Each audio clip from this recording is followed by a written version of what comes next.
जय हिंद दोस्तों, वंदे मातरम। स्वागत है आप सभी का success point GS world channel पे। राष्ट्रहित में शिक्षा। This is Amarjeet Kumar from YouTube channel success point GS world. जी हाँ दोस्तों, सिलेक्शन सीरीज का महासंग्राम एपिसोड बहुत ही महत्वपूर्ण होने वाला है एग्जाम के पॉइंट ऑफ व्यू से, चूँकि यहाँ के सभी प्रश्न बहुत ही महत्वपूर्ण हैं। इसलिए चूँकि यहाँ से जो 10 प्रश्न हैं, ये जो 10 प्रश्न हैं आप देख पा रहे हैं, ये 10 प्रश्न से हम लगभग 50 से 60 क्वेश्चन करेंगे और सभी महत्वपूर्ण क्वेश्चन को देखेंगे जो आपके एग्जाम में आया हुआ है, आने वाला है। और क्या जी, प्रीवियस क्वेश्चंस सब यहाँ पे हैं। तो चलिए समय ना लेते हुए प्रश्न की ओर बढ़ते हैं। चलिए, यहाँ पे आपकी स्क्रीन पे क्वेश्चंस पहला आ चुका है कि प्रकाश की चाल का मापन सबसे पहले किसने किया था। जी हाँ दोस्तों, यहाँ पे देखिएगा, तो प्रकाश की चाल की मापन सबसे पहले रोमर ने किया था। रोमर ने किया था और इनका पूरा नाम क्या जी, क्या है आपका? ओल्स रोमर। ध्यान रखिएगा, इनका पूरा नाम क्या है जी? ओल्स रोमर है। और इनके बारे में कुछ तथ्य हम जानेंगे। रोमर ने निर्वात में प्रकाश के वेग का पता लगाया था, जो लगभग कितना होता है जी? 3 × 10⁸ मीटर पर सेकेंड। और ये लगभग 1676 के आसपास में लगाया था। तो ध्यान रखने वाली बात है, यहाँ पे इस डाटा को याद रखना है।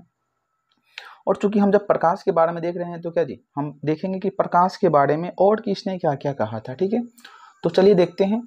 प्रकाश के कणों संबंधी सिद्धांत न्यूटन ने दिया था। इन्होंने बताया कि प्रकाश कणों से मिलकर बना है। हाँ जी, ध्यान रखिएगा, न्यूटन साहब ने क्या बताया कि जो आपके प्रकाश है छोटे छोटे कणों से मिलकर बने हैं। यानी कि कणिका सिद्धांत भी कभी कभी एग्जाम में पूछता है कि कणिका सिद्धांत किसका है, तो ध्यान रखिएगा कणिका सिद्धांत न्यूटन साहब का है। ठीक है, चलिए नेक्स्ट चलते हैं। एक आपका नाम आएगा आगे, हटर्ज। ध्यान रखिएगा, हटर्ज तो है यहाँ पे। इन्होंने क्या जी, 1903 में प्रकाश वैद्युत प्रभाव, 1903 में प्रकाश वैद्युत प्रभाव की खोज की थी। ध्यान रखिएगा,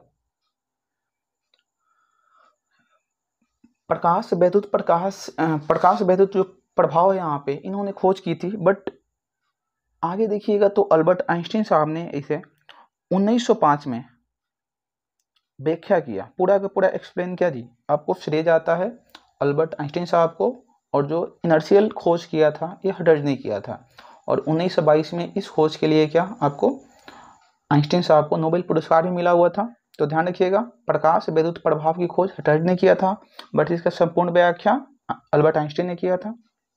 आगे देखेंगे प्रकाश के बारे में और क्या बोले हैं लोग। एक नाम आएगा आपका हाइजेन। हाइजेन आएगा नाम। हाइजेन साहब ने क्या जी, प्रकाश को बोला कि प्रकाश क्या है, प्रकाश एक प्रकार का तरंग है। ध्यान रखिएगा, तो प्रकाश को तरंग किसने बोला, तो ध्यान रखिएगा ये बोले थे हाइजेन साहब ने। ठीक है, नेक्स्ट देखिएगा, तो यंग साहब भी हैं। यंग जो हैं इन्होंने क्या जी, व्यतिकरण की सहायता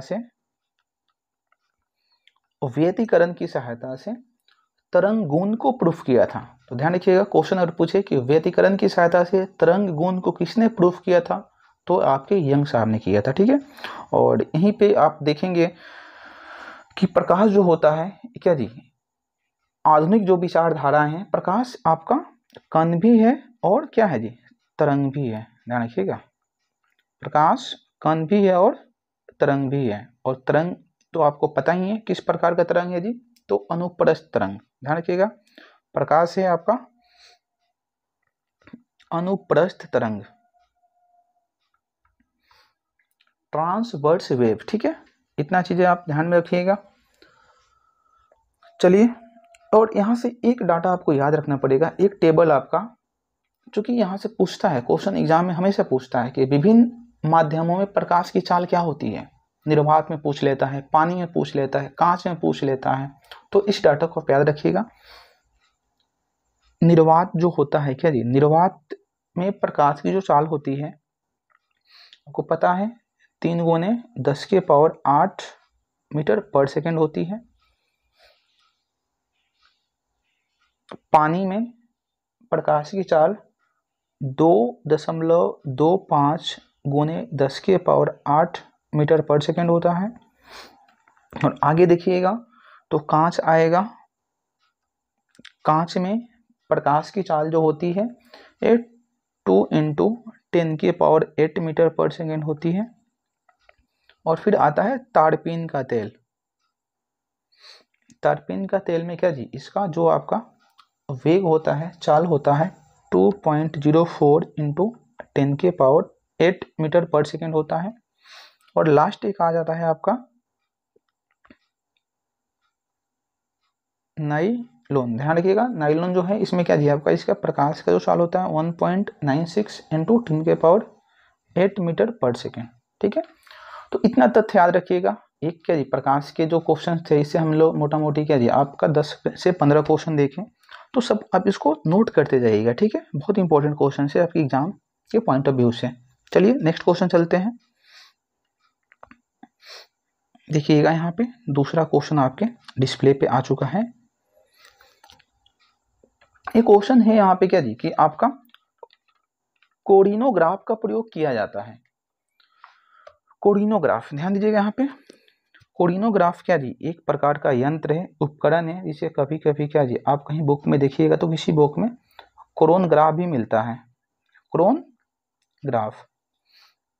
और बेसिकली इसका जो प्रयोग होता है देखिएगा तो सूर्य के कोरोना को देखने तथा इसका फोटोग्राफ लेने में किया जाता है। ध्यान रखिएगा जो आपका कोरिनोग्राफ है इसका प्रयोग सूर्य के कोरोना को देखने के और क्या जी इसका फोटोग्राफ लेने में होता है। इसके बारे में थोड़ा जानेंगे। कोरोनाग्राफ क्या जी एक विशेष प्रकार का उपकरण है जिसे जो शोध करते होते हैं, जो साइंटिस्ट होते हैं, जलते हुए तारे की क्या जी गर्माहट, क्या उसका साइज है, सबसे बाहरी परत को देख सके, ये सब क्या जी इनके आपका मेजरमेंट के लिए ये सब के सब क्या आपके कोरोनोग्राफ का प्रयोग करते हैं। यहाँ पे ध्यान दीजिएगा एक कोरोना शब्द आया है, एक कोरोना को हम लोग क्या जी आप जब पढ़ेंगे तो इसे हम सूर्य किरीट भी बोलते हैं, सूर्य किरीट। अन्य नाम क्या है जी कोरोना का, सूर्य किरीट है। और एक और नाम इसका क्या है, सूर्य मुकुट। ध्यान रखिएगा सूर्य मुकुट। ये स्थिति कब पैदा होती है, कोरोना कब बनता है, तो ध्यान दीजिएगा कि जब सूर्य पर सूर्य ग्रहण लगता है तो सौरमंडल में आकाशीय पिंडों की ऊर्जा की प्राप्ति इसी कोरोना द्वारा होता है। हाँ आपको पता ही है क्या दीजिए आपका जो सूर्य ग्रहण होता है क्या होता है, सूर्य और पृथ्वी के बीच में क्या आती है जी चंद्रमा आ जाती है। तो इस कंडीशन में क्या होता है आपका सूर्य ग्रहण लगता है और उस समय जो आपका अन्य पिंडों की ऊर्जा प्राप्त होती है, रोशनी प्राप्त होती है, इसी का जी आपको सूर्य किरीट जो होता है इसी से आपको कोरोना से मिलता है प्रकाश। और देखिएगा यहाँ पे तो इसका तापमान लगभग क्या जी उस टाइम हो जाता है 27 लाख डिग्री सेल्सियस। ध्यान में रखिएगा कोरोना का तापमान जो होता है क्या जी 27 लाख डिग्री सेल्सियस होता है। ठीक है, और इसका देखिएगा इसका जो खोज है ये आपके मिलेंगे, एक वैज्ञानिक साहब हैं, ये फ्रांस के हैं खगोल शास्त्री बर्नार्ड लियोट। ध्यान रखिएगा इन्होंने क्या जी ये आपको कोरोनोग्राफ की आविष्कार किया था 1930 में किया था। ठीक है, चलिए नेक्स्ट क्वेश्चन पे चलते हैं।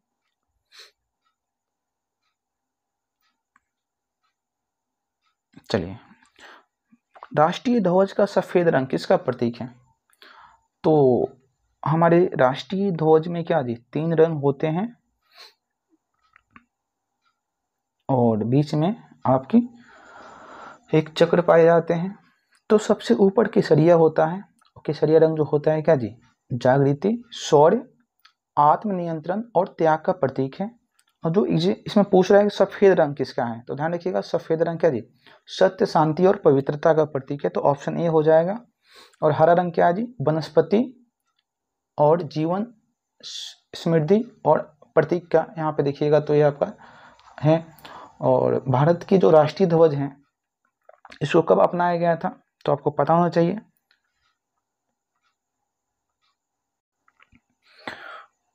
भारत के राष्ट्रीय ध्वज के रूप में तिरंगे को संविधान सभा ने 22 जुलाई 1947 को अपनाया था। ध्यान रखिएगा जो राष्ट्रीय ध्वज क्या जी हमारा तिरंगा है उसको कब अपनाया गया था संविधान सभा द्वारा? 22 जुलाई 1947 को अपनाया गया था। और ध्यान रखिएगा इस जो राष्ट्रीय ध्वज है हमारी उसकी लंबाई और चौड़ाई का जो अनुपात होता है ये कितना होता है जी? 3:2।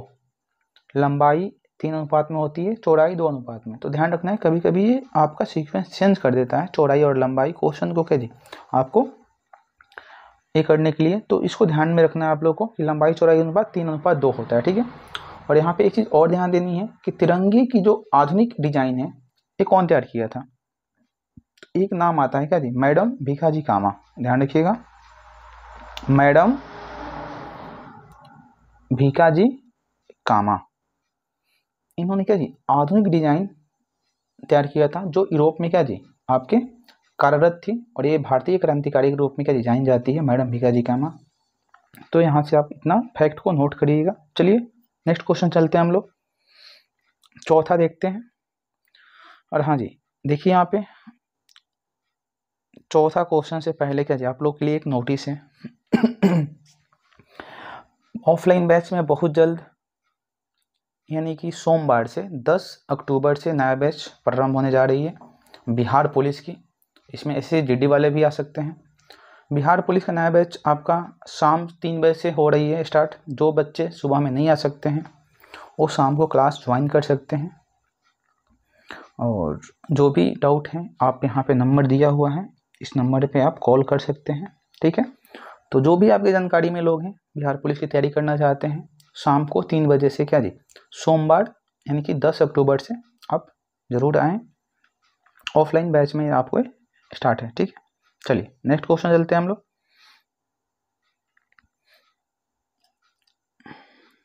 देखिए यहाँ पे आपकी स्क्रीन पे क्वेश्चन एक आ गया है, कंप्यूटर से क्वेश्चन है आपका कि कंप्यूटर में प्रोग्रामन हेतु विकसित की गई सर्वप्रथम भाषा कौन है?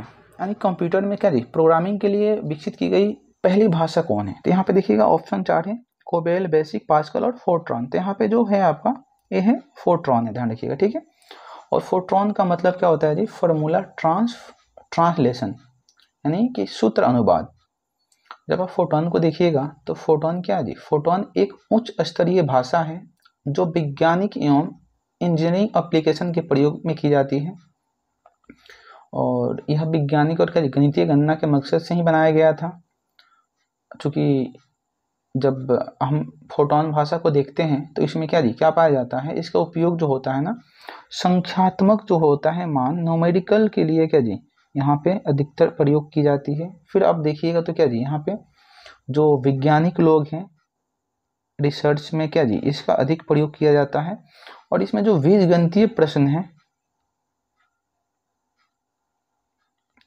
वहाँ पे क्या जी इसको आसानी से समझने के लिए इस भाषा को प्रयोग करते हैं। तो एक प्रकार से क्या है जी आपका फोर्ट्रॉन ट्रांसलेट की तरह काम करता है, ठीक है। इसको ध्यान रखिएगा। और यहाँ पे देख लीजिएगा इसकी जो विकसित कौन किया था इस भाषा को, तो एक आपका नाम आता है जॉन बेकोस। जॉन बेकोस जो है क्या जी ये 1957 में फोर्ट्रॉन को विकसित किया था, ठीक है, ध्यान रखिएगा यहाँ पे। चलिए नेक्स्ट क्वेश्चन पे चलते हैं हम लोग। क्वेश्चन नंबर 5 देख लेते हैं। किसकी उपस्थिति के कारण शरीर के अंदर रक्त थक्का नहीं जमता है जी? ध्यान रखिएगा यहाँ पे जो आपका ऑप्शन नंबर बी है हेपारिन है क्या जी इसकी उपस्थिति के कारण शरीर की क्या जी हमारे अंदर जो रक्त है वो थक्का नहीं बनता है।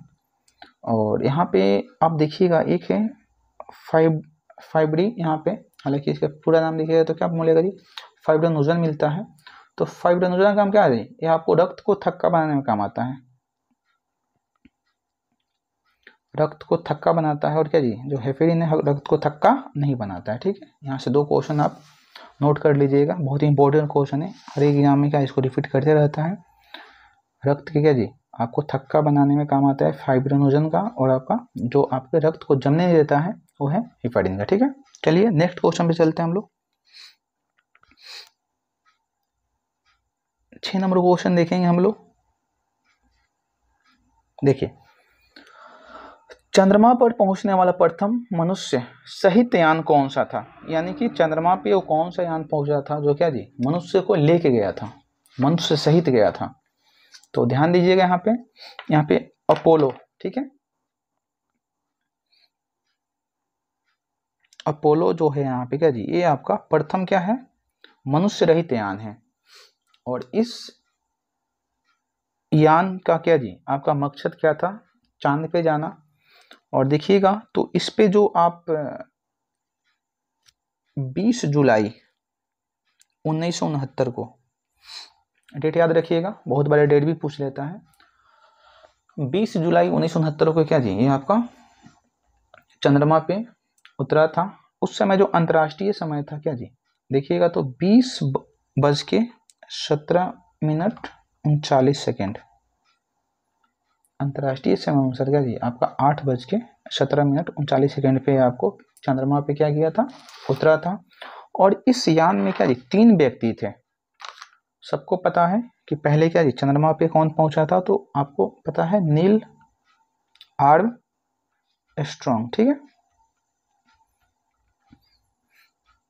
नील आर्मस्ट्रॉन्ग, ठीक है। ये आपके व्यक्ति जो हैं ये इस यान के क्या थे, कमांडर थे, कमांडर ऑफिसर थे। यही यान को क्या कर रहे थे, लीड कर रहे थे। और चंद्रमा पे पहले इन्होंने क्या किया, अपना कदम रखा। और इनके साथ क्या जी एक और व्यक्ति थे, बज एल्ड्रिन, ध्यान रखिएगा, बज एल्ड्रिन। कौन थे जी, बज एल्ड्रिन। इन्होंने क्या किया था, ये दूसरे व्यक्ति थे जो आपके चंद्रमा पे क्या जी उतरे हुए थे। और इनके साथ जो तीसरे व्यक्ति थे माइकल फॉलिस थे, ये यान में ही क्या जी बैठे रहे। इनको परमिशन नहीं थी नीचे आने की, यान की क्या देख रेख में ये थे माइकल फॉलिस, ठीक है। तो ध्यान रखिएगा, आपके चंद्रमा पे उतरने वाले प्रथम व्यक्ति नील आर्मस्ट्रॉन्ग, क्या जी दूसरे व्यक्ति बज एल्ड्रिन, और क्या जी पहला यान कौन था जो मानव सहित चंद्रमा पे गया था, तो आपका अपोलो था। और यहाँ पे एक क्वेश्चन और देख लीजिएगा, एक क्वेश्चन आपको मिलेगा यहाँ पे कि प्रथम मानव रहित यान कौन था, यानी ऐसा कौन यान था जो बिना क्या जी मानव गया था चंद्रमा पे, तो वो आपका कौन था जी, लूना 16, ध्यान रखिएगा। ये लूना 16 क्या जी प्रथम यान है, अंतरिक्ष यान है जो मानव रहित गया था। और ये आपको 12 सितंबर 1970 को, ध्यान रखिएगा, ये आपको उतरा था 13:25:53 अंतर्राष्ट्रीय समय अनुसार, ठीक है।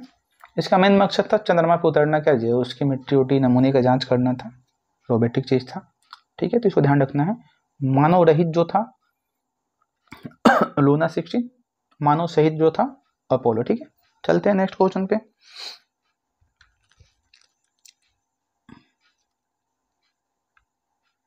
देखते हैं नेक्स्ट क्वेश्चन, 7वां क्वेश्चन यहाँ पे क्या बोल रहा है, अंटार्कटिका महाद्वीप के किस भाग में भारत का स्थायी केंद्र स्थित है?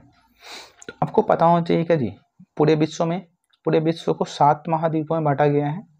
एशिया, यूरोप, दक्षिण अफ्रीका, उत्तरी अमेरिका, दक्षिणी अमेरिका, ऑस्ट्रेलिया, और आपका एक कौन सा है जी, तो अंटार्कटिका। मोटा मोटी देखा जाए तो 6 जो हैं आपके महाद्वीप, सब पे जीवन है। अंटार्कटिका जो है क्या जी, अंटार्कटिका का उद्देश्य ही है यहाँ पे क्या करना, अनुसंधान करना, शोध करना, रिसर्च करना, ठीक है। क्योंकि यहाँ पे जीवन नहीं है, बहुत कम लोग क्या जी यहाँ पे रहते हैं, बहुत कम लोग यहाँ पे रहते हैं। कारण क्या है जी, यहाँ पे इसका जो 98% लैंड है वो क्या है, बर्फ से ढकी हुई है, इसलिए इसे क्या जी आप देखिएगा तो श्वेत महाद्वीप की भी कहते हैं, श्वेत महाद्वीप अंटार्कटिका को कहते हैं, ठीक है। तो यहाँ क्वेश्चन पूछ रहा है क्या जी, ये हमारे जो हमारा जो यहाँ पे अस्थाई केंद्र है किस एरिया में, ठीक है। तो ध्यान दीजिएगा, यहाँ पे जो क्वीन मैरी लैंड है ये हमारे भारत के क्या जी आपके अस्थाई केंद्र है वहाँ का। और यहाँ के क्या जी एरिया में देखिएगा तो आपका हमारे 3 अनुसंधान केंद्र हैं, जिसमें आप देखिएगा पहला क्या है जी, दक्षिण गंगोत्री,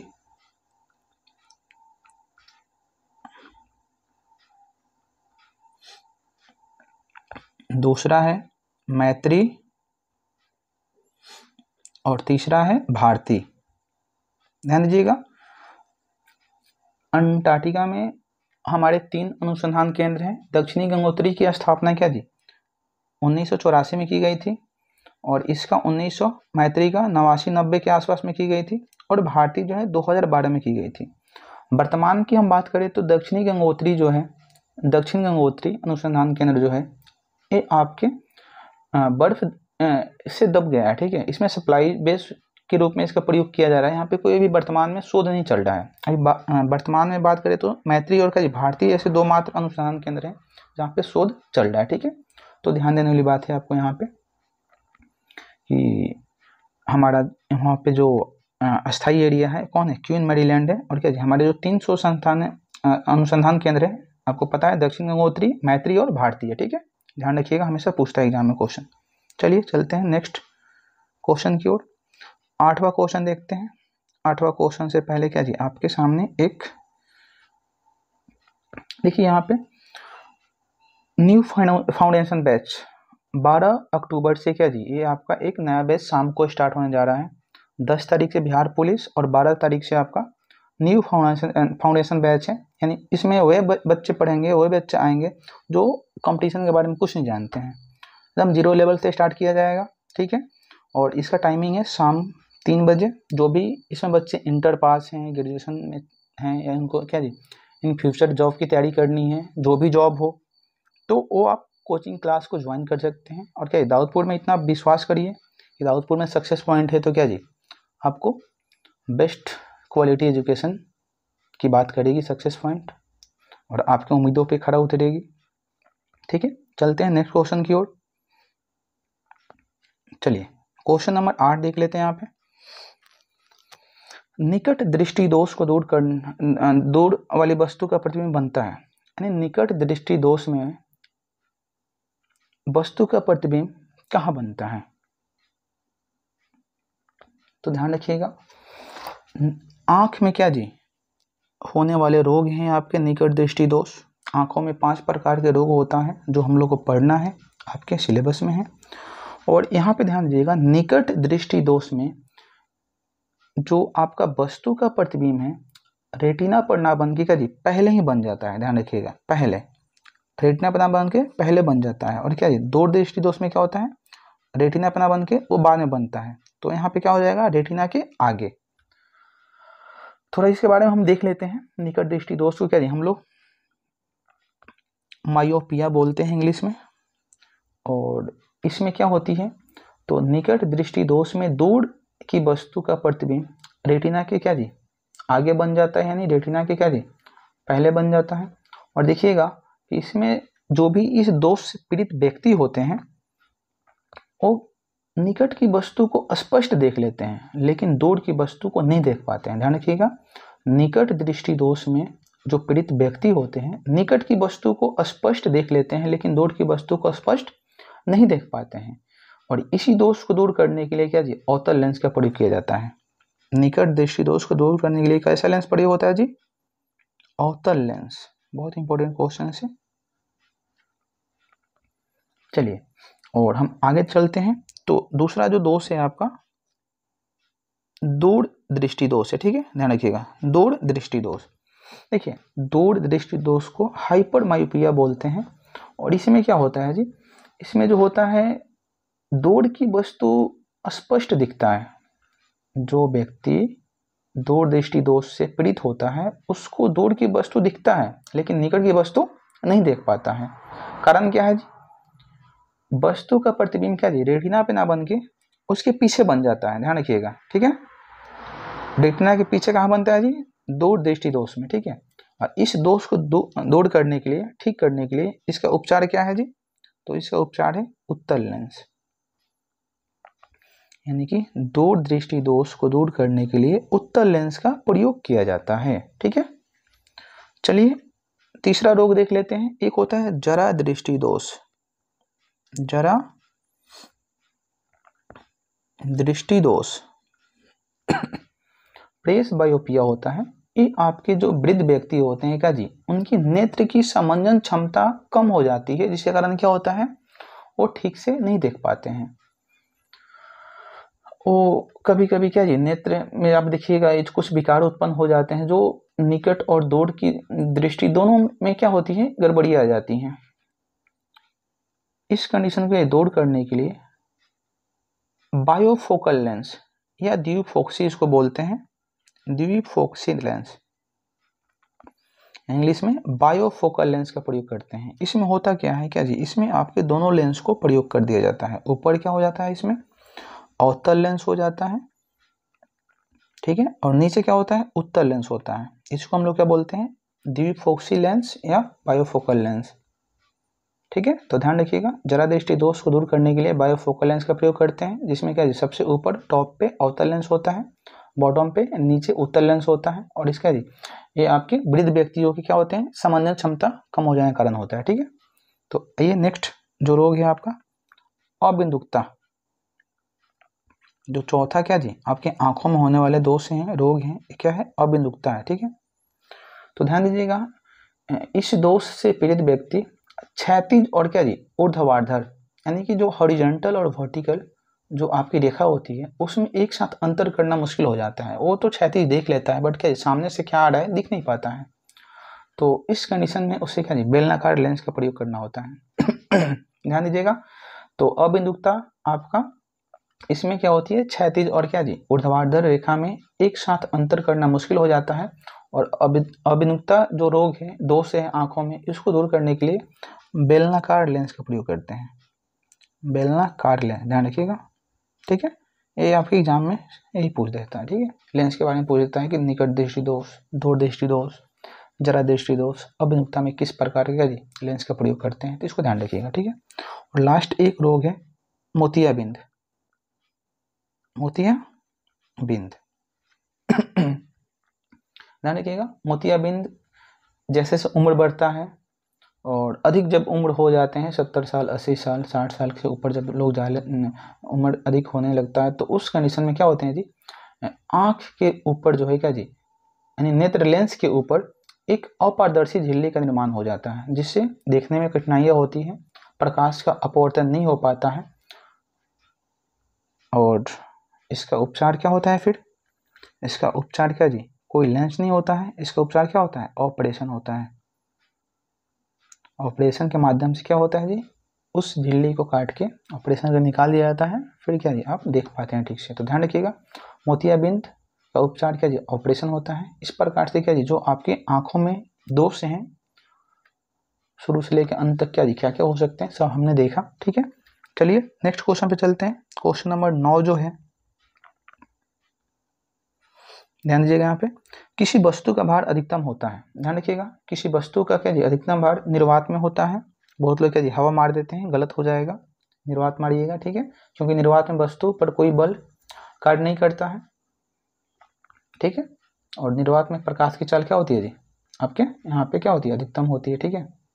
तो चलिए यहाँ से आप ध्यान रखिएगा इस क्वेश्चन को, और नेक्स्ट क्वेश्चन हम देखते हैं। और एक क्वेश्चन क्या जी लास्ट क्वेश्चन आपका यहाँ पे है, चलिए ध्यान दीजिएगा, पृथ्वी के भौगोलिक अक्ष और चुंबकीय अक्ष के बीच लगभग क्या जी कितने डिग्री का कोण होता है। तो ध्यान दीजिएगा, पृथ्वी के भौगोलिक अक्ष और क्या जी चुंबकीय अक्ष के बीच का जो कोण होता है 18 डिग्री होता है। बहुत सारे एग्जामों में पूछ चुका है, ठीक है, हमेशा ये क्वेश्चन रिपीट करते रहता है, ध्यान रखिएगा, इस क्वेश्चन का जी आप लोग रट लीजिएगा। और देखिएगा यहाँ पे, तो पृथ्वी अपने अक्ष पर क्या जी सूर्य के सापेक्ष कितना कोण बनाती है, तो 23.5 डिग्री, ध्यान रखिएगा, पृथ्वी अपने अक्ष पर सूर्य के सापेक्ष 23.5 डिग्री का कोण बनाती है, तथा क्या जी आप देखिएगा इसके अक्ष इसकी कक्षा के सापेक्ष कितना कोण बनाती है, तो 66.5 डिग्री, यानी पृथ्वी अपने अक्ष पे झुकी हुई है कितनी, 23 डिग्री, और अपने कक्षा पे कितने डिग्री का कोण बनाती है, 66.5 डिग्री, ठीक है। यहाँ पे एग्जाम में क्वेश्चन पूछते हैं। और यहाँ से कुछ देख लीजिएगा, पृथ्वी की बात हो रही थी जी, पृथ्वी का घनत्व कितना होता है, इसको भी जानिए, 5.5 ग्राम पर सेंटीमीटर क्यूब होता है, ध्यान रखिएगा। जो आपका यहाँ पे पृथ्वी का औसत घनत्व होता है क्या जी, 5.5 ग्राम पर सेंटीमीटर क्यूब होता है। और आपको पता ही होगा पृथ्वी का क्या जी एकमात्र उपग्रह कौन है, तो चंद्रमा है, ठीक है। और चंद्रमा को हम लोग क्या बोलते हैं जी? जीवाश्म ग्रह भी बोलते हैं, जीवाश्म ग्रह। तो दोस्तों ऐसे आपका यहाँ पे देखिए तो 10 क्वेश्चन समाप्त हो गए। 10 क्वेश्चन देखिए हमने 50 से 60 क्वेश्चन कैसे किया आपने देख पाया।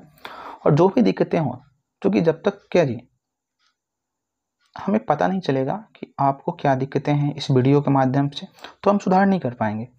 तो जो भी दिक्कतें हों, जो भी परेशानियां हों, जो भी लगे कि और इसमें सुधार किया जा सकता है, तो प्लीज़ आप कमेंट करिए, बताइए क्या जी और क्या हम लोग सुधार करें। और इस वीडियो को बनाने का एकमात्र उद्देश्य यही है कि आप एग्ज़ाम के पहले क्या जी आप पूरी तरह से जीके जीएस के लिए तैयार हो जाइए, क्योंकि जीके जीएस एक बहुत बड़ा सिलेबस होता है। जब हम क्या जी पार्ट पार्ट में पढ़ते हैं तो हिस्ट्री, पॉलिटी, ज्योग्राफी, इकोनॉमिक्स, फिर साइंस में देखते हैं फिजिक्स, केमिस्ट्री, बायो, इन्वायरमेंट क्या जी ये सब, और करंट अफेयर को मिला के देखते हैं तो एक बहुत बड़ा सिलेबस हो जाता है। लेकिन इसीलिए मैंने मिक्सअप लाया है कि जो आपके एग्जाम के व्यू से इम्पोर्टेंट है हम उसी क्वेश्चन को टच करेंगे।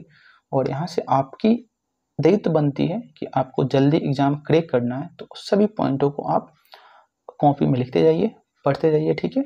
उम्मीद करते हैं जब भी आप सेट मारिएगा तो इसमें बहुत बेनिफिट होगा, क्योंकि ये क्वेश्चन कहीं ना कहीं प्रत्यक्ष रूप से आपके एग्जाम में आएगा, ठीक है। तो चलिए इसी के साथ विदा लेते हैं। जय हिंद दोस्तों।